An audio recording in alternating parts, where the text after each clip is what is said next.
राधे राधे दोस्तों, welcome to my new blog. हम जो है नोएडा से मथुरा आए थे। पिछले ब्लॉग में हमने दर्शन किया था राधा वल्लभ मंदिर। हम अब इस वीडियो में दर्शन करेंगे निधि वन। मैं आपको निधि वन ले जाऊंगा, वहाँ के दिखाऊंगा कि वहाँ पे हिंदू मान्यताओं के अनुसार निधि वन कोई साधारण वन नहीं बल्कि भगवान श्री कृष्ण की पवित्र क्रीड़ा स्थली है। कहा जाता है यही वो स्थान है जहाँ कृष्ण हर रात राधा और गोपी। ये देखिए राधे, हम जो है निधि वन जा रहे हैं। देखो देखो देखो, हम निधि वन जा रहे हैं। हम पहुंचने वाले हैं निधि वन। अभी आपको दर्शन कराते हैं। ये हमारा आरुष बहुत परेशान कर रहा है। वो देखो बंदर आ गया, वो देखो। बंदरों से सावधान। ये जो बंदर हैं, ये बंदर मोबाइल छीन ले जाते हैं।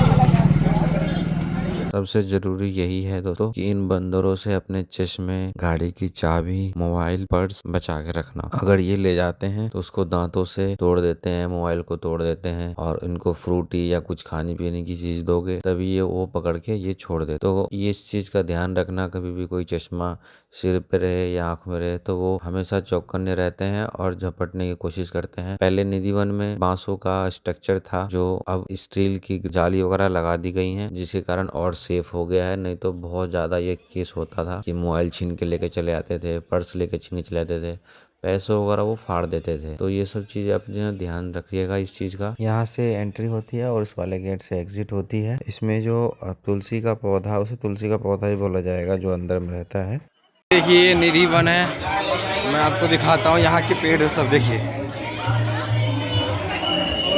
स्वामी हरिदास जी के द्वारा निधिवन स्थित विशाखा कुंड से श्री बांके बिहारी जी प्रकटित हुए थे। इस मंदिर में कृष्ण के साथ श्री राधिका विग्रह की स्थापना नहीं हुई। वैशाख मास की अक्षय के दिन श्री बांके बिहारी चरणों का दर्शन होता है। पहले से निधिवन में ही विराजमान थे। मान्यताओं के अनुसार वृंदावन के निधिवन में आज भी हर रात भगवान श्री कृष्ण और राधा गोपियों के साथ रासलीला करने आते हैं और सूर्य के बाद कोई इंसान वहाँ नहीं रुकता, क्योंकि जो रुकते हैं वो तो पागल हो जाते हैं या उनकी मृत्यु हो जाती है। और सुबह रंग महल में दर्शन कर लीजिए। उसके बाद मैं आपको यहाँ का वृक्ष दिखाता हूँ। ये देखिए, ये वृक्ष आपको पूरा हरा भरा दिखेगा, लेकिन इसकी खोखलियाँ पूरी है, इसमें कुछ नहीं, हर जगह सूखा, पर वृक्ष मिलेगा आपको हरा।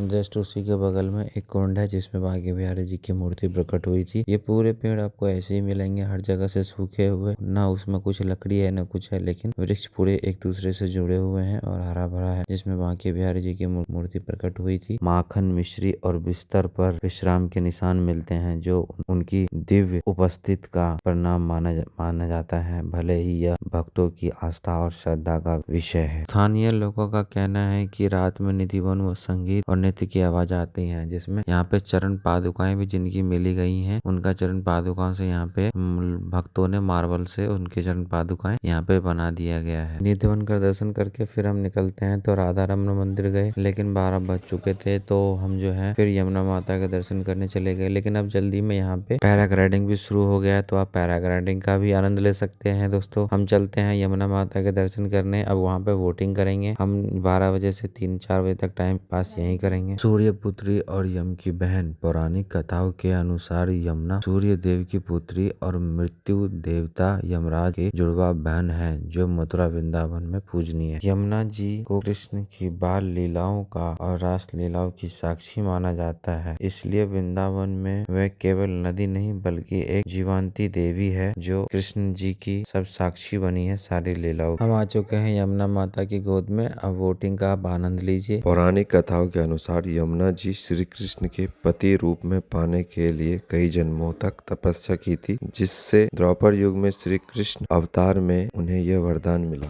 यमुना माता श्री कृष्ण की सबसे प्रिय सखी है और उनकी रास लीलाओं की प्रमुख साक्षी रही। वह स्वयं को राधा रानी का नित्य सहचरी भी मानती है। यमुना जल में स्नान या पान करने से पापों का नाश होता है, ऐसा शास्त्रों में वर्णन। उन्होंने श्री कृष्ण की बाल लीलाओं, कालिया नाग का दमन और रास लीला का अनुभव किया, जो उनके तट पर अनेक घाटों के रूप में आज भी जीवित हैं। यमुना जी भगवान श्री कृष्ण की प्रिय थी और उनके साथ रासलीला में भाग लेती थी। उनकी बांसुरी की धुन सुनकर वह खुशी से झूम उठती थी और अपना मार्ग बदल देती थी। वृंदावन में यमुना तट वह स्थान है जहाँ श्री कृष्ण ने अपनी कई लीलाएं की, जिससे यह भूमि पवित्र और चमत्कारी बन गई। यमुना जी अपने भक्तों, विशेषकर श्री हरि के भक्तों से बहुत प्रेम करती है और जो भी उनके शरण में आते हैं उसे वो अपनी प्रियमयी भक्ति प्रदान करती है। यमुना जी का जल केवल शरीर को नहीं बल्कि आत्मिक शुद्धि भी करता है। भक्त स्नान, आचमन और परिक्रमा द्वारा यमुना जी की कृपा प्राप्त करते हैं। कई बार विशेष अवसरों पर यमुना जी विराट स्वरूप में प्रकट होकर भक्तों को दर्शन देती हैं, जैसे कि मथुरा के विश्राम घाट पर देखा गया है। यमुना जी का जल अत्यंत पवित्र माना जाता है। कहते हैं कि इस जल को स्पर्श करने मात्र से ही पाप नष्ट हो जाते हैं और मन शुद्ध हो जाता है। कुछ कथाओं में यमुना जल का घी में बदल जाने जैसे चमत्कार भी वर्णित है। जो मैंने आपको दर्शन कराया निधिवन का, सबसे रहस्यमयी है दोस्तों, और वृंदावन में सबसे खास यह है। लोगों का मानना है कि भगवान श्री कृष्ण और राधा यहाँ हर रात रासलीला करते हैं। तुलसी के पौधे छोटे छोटे मुड़े हुए पेड़ जैसे दिखते हैं और ऐसा माना जाता है कि रात के समय वे गोपियां का रूप धारण कर लेती हैं। सूर्यास्त के बाद निधिवन के अंदर कोई नहीं रुकता, यहाँ तक का एक पुजारी भी नहीं, और सारे बंदर वहाँ से चले जाते हैं। आप एब्जॉर्व कर सकते हो कि ऐसा पेड़ आपने कहीं नहीं देखा होगा, ना ही कहीं देखोगे। दोस्तों ये वोटिंग कराने का 200 रुपए पर हेड मांगते हैं, लेकिन 100 रुपए में मान जाते हैं। उसके बाद हम चलेंगे कौन टेम्पल, जो जिसके अंदर म्यूजियम भी है, वो म्यूजियम भी आपको दिखाएंगे। और उसके बाद जाएंगे हम प्रेम मंदिर, जो बहुत ही सुंदर वास्तुकला से बनी है। अगला पार्ट देखने के लिए हमारा चैनल सब्सक्राइब करिएगा, लाइक करिएगा। राधे राधे दोस्तों, मिलते हैं अगले वीडियो में। पार्ट 3 में मिलेंगे अब हम। तो मथुरा वृंदावन में एक स्कैम चल रहा है, मैं आपको अगले पार्ट में बताऊंगा।